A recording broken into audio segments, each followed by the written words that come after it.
ஏன் தேவனுடைய வருகை மட்டும், இயேசு கிறிஸ்துவின் வருகை மட்டும் நாம் பிரசங்கித்துக் கொண்டிருக்கிறோம்?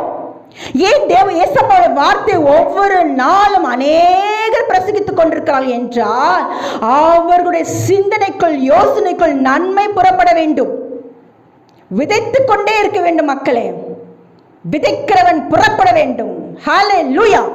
சபைக்குள்ளே விதைக்கிறவர்கள் புறப்பட வேண்டும்.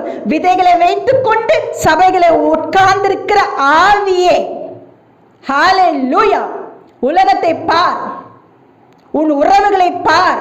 தீமையை யோசிக்கிறார்கள். உன்னிடத்தில் விதைகள் உண்டு, உன்னிடத்தில் நல்ல வார்த்தைகள் உண்டு, சத்தியம் உண்டு. என்ன செய்து கொண்டிருக்கிறாய் மக்களே? எனக்கு தகுதி இல்லை, எனக்கு ஒன்றும் தெரியாது சொல்லிக் கொண்டிருக்கிறாயா?